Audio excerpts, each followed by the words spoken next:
Good morning, class. Okay, let's start for the opening prayer. May I have Miss Abunjinti, please, to lead the prayer?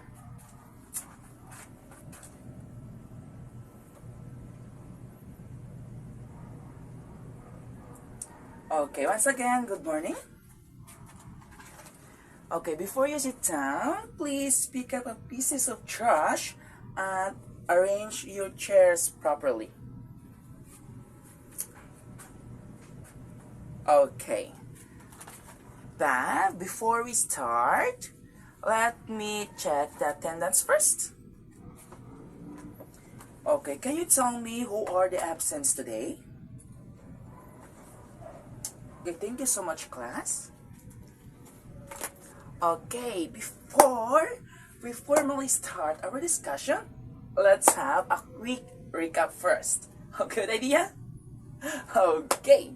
Can anyone tell me what do you call about the active process of receiving, understanding, and interpreting spoken messages? Lido? Yes, listening. Very good. Okay, next is, can I have Manapit? Okay, Manapit, can you give me at least 2 active skills in active listening? Okay, paying attention and avoid interruptions. Okay, very good. Okay, lastly, can I have Remolio? How is comprehension important in acquiring information? Okay, very good. A round of applause, everyone. Okay, before we start, let's have, a quick energizer. Now I have prepared something. So let's play a little game. So I bet most of you already know or may be familiar with this game. So the name of this game is called Simon Says. It's familiar, right? So in Simon Says, I'm going to command you to do something, but you have to listen to me first. If you hear me says, Simon says do this, then you have to do what I command. But if you don't hear me said, Simon says, then you are not allowed to do the command. So for example, I said, Simon says touch your nose. Then you have to touch your nose. But if I only says touch your nose, then you are not allowed to do the command. So you have to listen very carefully. Sounds good? Now let's get started. Now, Simon says stomp your feet. Touch your nose. Simon says run in a place. Do jumping jacks. Simon says make a silly face. Simon says wiggle your nose. Simon says stand up. Clap your hands. Alright, so how was the game? How did you know which command to follow? What happened when you don't listen carefully? How is listening in a game like listening in real life? Okay, class, for today's activity, we're going to sharpen our listening skills with a fun sound identification game. I'll divide you into 4 groups. Each group, please choose a representative to be your sound identifier for each round. Remember, speed and accuracy are key. If your representative is stumped, the rest of the group can jump in to help. The team with the most correct answers at the end wins a special prize. Are you guys ready? Let's begin. So, let me call Garces. What sound is this? Very good. A door creaking open. Excellent. Next, let me call Layahi. What sound is this? Okay, very good. A cat meowing. Next, what let me call Villarmia. What sound is this? Okay, very good. The rain falling on a window. Next, for the last sound, what sound is this? Yes, Desiree. Very good. That is clapping. Fantastic work, everyone. Okay, class, now that we are finished the guessing game, let's talk about what you've learned. I will ask some questions and you can share your thoughts and ideas. First, how did you feel when you first heard the sounds? Was it easy or hard? Can you tell me why, Miss Rosales?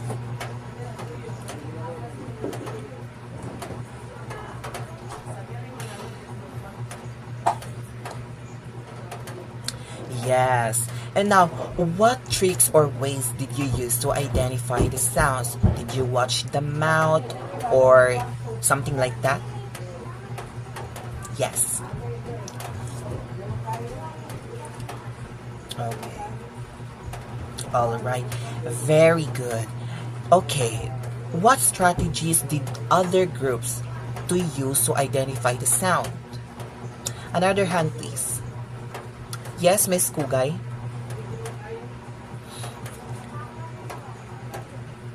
Now, let's proceed to our formal discussion. So, what is listening? Listening is a foundation of language learning because without it, we can't understand a language. Listening is one of the four micro skills along with reading, speaking, and writing. And it has four key aspects which are attention, interpretation, retention, and response. In listening, what is attention? It refers to the attention focused on the speaker or the message intended to be conveyed. As for interpretation, it is the part where we understand the message. And for the retention, it is the part where we remember what was message conveyed for future reference. And for the response, it is our reaction to the message. It could be verbal or non-verbal. So listening has 6 key approaches. The first one is the direct approach. It is when listening is taught explicitly or directly. It focuses on developing specific listening skills such as identifying the main ideas or predicting content. For example, a teacher provides an audio recording and lets the students guess or analyze what's the main idea of that audio recording. That belongs under direct approach because listening is isolated. And the second one is the integrated approach. It is when listening is no longer isolated or listening is no longer taught separately because it is integrated with other language skills such as speaking, reading, and writing. It focuses on the natural usage of language. For example, when we communicate with other people through the use of that specific language, that belongs under integrated approach. And the third one is incidental approach. It is when listening skills are developed without hands-on teaching because students improve through exposure, more like learning by doing. It focuses on the acquisition through natural use and immersion. That belongs under incidental approach. The fourth one is the eclectic approach. It's the combination of the first 3 approaches depending on the student's needs.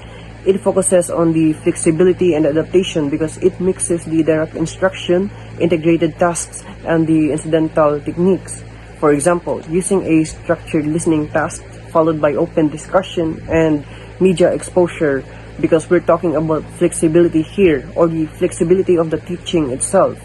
And the fifth one is the bottom-up approach. I mean, we're all familiar about the bottom-up approach since it's been discussed in our other subjects. So yeah, bottom-up approach is where listening comprehension starts with the smallest units such as sounds, words, and phrases and builds up to understanding the whole message.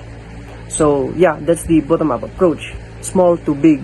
Last one is the top-down approach, wherein listening comprehension begins with the background knowledge and expectation, helping listeners make sense of what they hear. So it is the opposite of the bottom-up approach because top-down approach starts with the bigger or starts with a bigger picture in order for them to understand the message. And now, let's proceed to another topic. But before that, I see some of you did not take any notes. I said earlier, diba, that we are going to have a quiz. What happened? Please take notes because again, we are going to have a quiz later. Now, let's proceed to the listening techniques and strategies. Who can give me an idea what is a listening techniques or strategies, or what is the importance of listening techniques and strategies? Yes, Miss Anyasco? Yes, very good. Listening techniques and strategies foster better connection and encourage open and honest conversation. Listening strategies and techniques also helps people to grasp the information really well without missing any of it. Now, let's proceed to its common types. First, be fully present. Be fully present means you are giving the speaker the complete attention without any distraction. Means you are going to set aside any works that you have in order for you to talk to the speaker itself. Because importante dyan siya, because if mabuhato ni mo usa ka butang while talking to the speaker, you are mostly to miss in information. And also, while if you are going to set aside any of the works that you have while listening to the speaker, you are mentally focusing on the conversation, means you are showing respect and helps build a better connection with the speaker. Now, show that you are listening. Can you give me any idea how can we show that we are listening? Yes, Miss Sison. Very good. We can show that we are listening by using non-verbal cues like eye contact, nodding, leaning slightly forward, to demonstrate that you are engaged. While doing this non-verbal cues, makita sa speaker nga interesado jud ka sa iyang gipangsulti. It creates a more comfortable and encouraging environment for them to share. Focusing, or you are showing that you are listening, mas ganahan ang speaker nga mustorya nimo buhatag og mga information sa imuha. Now, the third one is withhold judgment. Listening without jumping to conclusion or forming immediate opinions allows for better understanding. Can you give me any examples how this withhold judgment used in a situation? Yes, Miss Villacorta. Yes, in talking controversial topics. Mostly in controversial topics, we have different views about it, right? For example, in divorce, some people believe that divorce should be implemented here in the Philippines, but some, mostly for religious people, they are against of it. So, on your classmate have a conversation about divorce, you should withhold your judgment and listen to her or him intently without forming any prejudice or judgment. So you can fully grasp what he intended to say or what is the speaker's perspectives about the topic. Understand? Now let's proceed to the fourth one. Ask clarifying and open-ended questions. Who have an idea why we should ask clarifying and open-ended questions? Anyone? Yes, Miss Milan. Very good. We ask clarifying and open-ended questions if naatay wala na sabtan sa gipangsulti sa speaker. Also, asking clarifying questions and open-ended questions help you better understand specific points, while open-ended questions encourage deeper conversations. This shows the speaker that you are genuinely interested in what they are saying. It also helps uncover important data or insights that may otherwise missed. So, for example, while the teacher is discussing, na kay wala na sabtal sa gi-discuss sa maestra. So, you ask questions or open-ended questions for you to makasabot ka unsa jud ang buot ipasabot sa teacher. The fifth one is paraphrase and summarize. Just as simple as that. Repeating the speaker's message in your own words helps confirm your understanding, because sometimes you and the speaker have different perspectives or understanding of the text or what he is saying. So it reassures the speaker that you are listening and processing information accurately. So summarizing also keeps the conversation clear and focused. So while you are summarizing, the speaker can confirm that your understanding and his or her understanding are the same.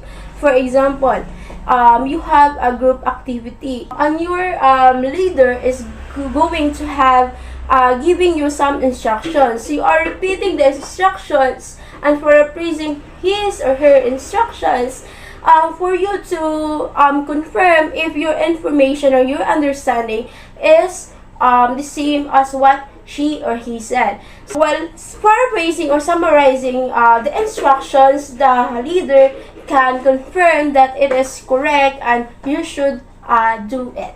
So that's all. Are you ready for our quiz? But before we have a quiz, let's have a drill or generalization. Now, class, can you please share what are the 6 key approaches to listening? Alright, go ahead. Perfect. That would be direct approach, integrated process, incidental approach, eclectic approach, bottom-up approach, and top-down approach. And secondly, what are the different listening strategies and techniques? Go ahead. Brilliant. That be fully present, show your listening, withhold judgment, asking clarifying questions and open-ended questions, paraphrase and summarize. And lastly, how do these approaches, strategies, and techniques help in real-life situations? That is wonderful. So these strategies and approaches help in real-life situations in a classroom setting wherein there will be a discussion with us and with your students. Okay, class, now let's have an activity. I will be dividing your class into 3 groups. So this will be the group 1, group 2 here, and group 3 sa Loyo. So each group will pick a situation where listening really matters, such as classroom sitting, at home, or in a workplace. So group 1 will choose a family gathering, group 2 will choose a classroom sitting, and group 3 will choose a workplace meeting. Now, in your groups, plan a short scene that lasts about 3 to 5 minutes. Your scene should show how people listen well in your choosing place. If your group chooses a family, maybe one person talks about a problem and the others listen carefully ug respond pud mo to show nga kadungog pud mo ug nakasabot mo. And if your group chooses a classroom sitting, student may ask questions and the teacher would make sure that everyone understands. So I will give you time to prepare, and when you're ready, each group will come up and perform your role play in front of the class. And now for your criteria of your performance. Application of listening strategies, 5 points. Clarity of communication, 5 points. Group cooperation, 5 points. And lastly, creativity of your role play, 5 points, with a total of 20 points. And now, you will have 1 minute to prepare of your presentation. And now, let's begin of your presentation. A round of applause, everybody. Okay, so it's quiz time. Ready na mo, class? Yes, you have to be ready. Kaya ana ba ako ninyo ganina nga? Dapat namina mo because we will have a short quiz after our discussion. And then, don't worry, sayon ra jud siya, class. Like, if namina mo, sure ko ba, perfect jud mo ingani. Okay, so please read the instruction carefully. Very good. So, I will give you 10 minutes to answer our quiz. Okay. Sige, so finish or not finish, pass your papers in front. In count of 10, ha? 10, 9, 8, 7, 6, 5, 4, 3, 2, and 1. Okay, so maura ni tanan, class. Sige, so okay, cool. Ako lang check ani kay I'm the one na mag-recording ani, class. Yes, this is recorded. Okay, so before ta mag-end, ha, we will have an assignment. I will give you an assignment. Okay, class, for your assignment, put in one sheet of paper and create a V diagram and list the differences and similarities between top-down and bottom-up approaches and listening. Okay, since we don't have time, you have any questions, clarification? Okay, since wala, goodbye and thank you, class, and see you in next meeting.